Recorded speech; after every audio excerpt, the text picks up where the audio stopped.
ಸಂತೈಸುತ್ತಾ ಇದ್ದ ಹಾಗೆ ವರ್ತಮಾನ ಬಂತಲ್ಲ, ಕೆಲವರೆಲ್ಲ ಕಪಿಗಳು ಪಕ್ಷಾಂತರ ಮಾಡಿದ್ದಾರೆ ಅಂತ. ಆಹಾ, ಸುಗ್ರೀವನ ಪಕ್ಷವಾದಿತ್ತು, ನಮ್ಮಲ್ಲಿಂದ ಹಾರಿದ್ದಾರೆ. ಮೊದಲೇ ಹಾರುವ ಗುಣ, ಈಗ ಹಾರಿ ಅಲ್ಲಿಗೆ ಹೋದ್ರ ಹೋಗ್ಲಿ. ಶರಭ ಶತಬಲಿ ಗಂಧ ಮಾಧನರ ಪುರಕ ರಕ್ಷಗಿರಿಸಿದ್ದೇನೆ, ಕುಮಾರ ಅಂತ ಅಂಗದರನ್ನು ಪುರದ ಒಳಗಿರಿಸಿದ್ದೇನೆ. ಇನ್ನೇನು ಸಾವಕಾಶ. ಸುಗ್ರೀವ ಸುಗ್ರೀವ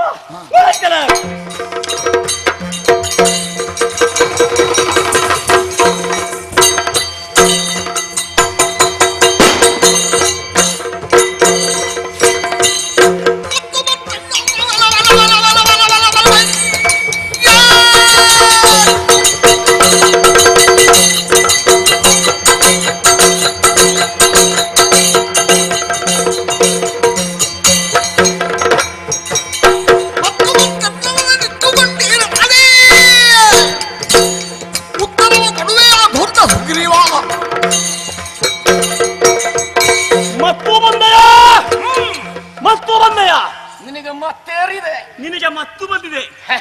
ಅಹಂಕಾರಿ, ಅದರಿಂದ ಮತ್ತನ್ನು ಇಳಿಸಿಯನು. ನಾನು ಪ್ರಶ್ನೆ ಕೇಳಿದ್ರೆ ಉತ್ತರ ಕೊಡುವ ಧೈರ್ಯ ಉಂಟಲ್ಲ.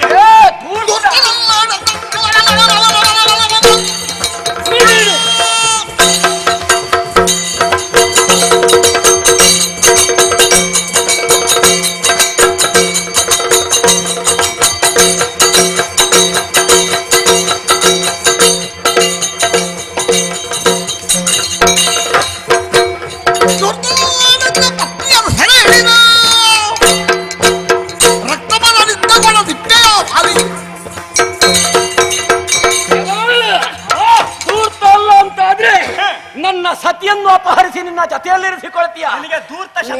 ನಿನಗೆ ಈ ಹೊತ್ತು ಯಾವುದರ ವ್ಯಾಖ್ಯಾನವೂ ಗೊತ್ತಾಗುವುದಿಲ್ಲ. ಧೂರ್ತ ಶಬ್ದಕ್ಕೊಂದು ವ್ಯಾಖ್ಯಾನ ಕೊಡ್ತೇನೆ. ಮುಖಂ ಪದ್ಮದಳಾಕಾರಂ, ವಾಣಿ ಚಂದನ ಶೀತಲಂ, ಹೃದಯಂ ಕರ್ತರಿ ತುಲ್ಯಂ, ತ್ರಿವಿಧಂ ಧೂರ್ತ ಲಕ್ಷಣಂ. ಚಂದನದ ಹಾಗಿರುವಂತಹ ಮಾತು, ಮುಖ ಒಳ್ಳೆ ಚಂದ್ರಮನ ಹಾಗೆ, ಆಮೇಲೆ ಒಳಗಿನಿಂದ ಕತ್ತರಿ. ನಿನ್ನ ಬುದ್ಧಿ ಅದುವೇ ಕತ್ತರಿ. ನಿನ್ನನ್ನು ನಿನ್ನ ಶಿರವನ್ನು ಕತ್ತರಿ.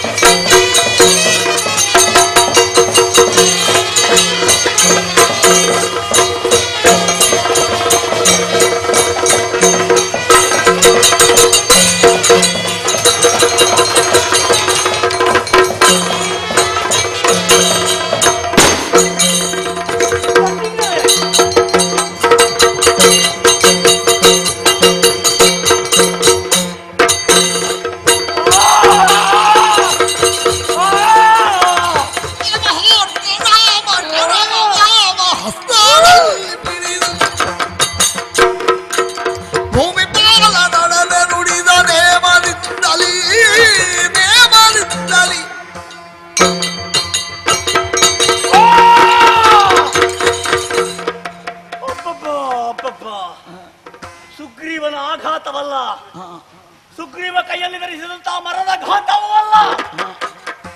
ಅವನಲ್ಲದೆ ಕಾಳಗ ಮಾಡುತ್ತಾ ಇದ್ರೆ ಏನಪ್ಪಾ ಏನಪ್ಪಾ ಇದು, ಮೃತ್ಯುವಿನ ಕೋರೆದಾಡೆಯಂತೆ, ತ್ರಿನೇತ್ರನ ತ್ರಿಶೂಲದಂತೆ ನನ್ನ ಎದೆಯನ್ನು ಬಗೆದು ಬೆನ್ನಲ್ಲಿ ಮೂಡ್ತಾ ಇದೆಯ ಹಾಗೆ ಭಾಸವಾಗುತ್ತಾ ಇದೆಯಲ್ಲ.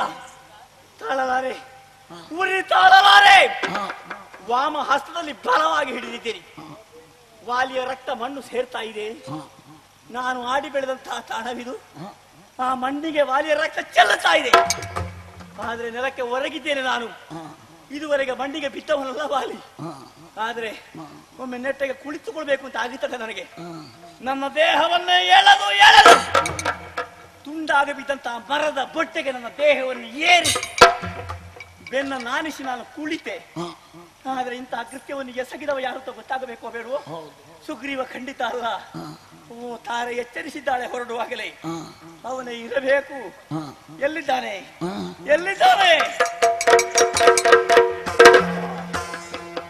ಕಾಣ್ತಾ ಇದ್ದಾನಲ್ಲ ಮರದ ಮರೆಯಲ್ಲಿ.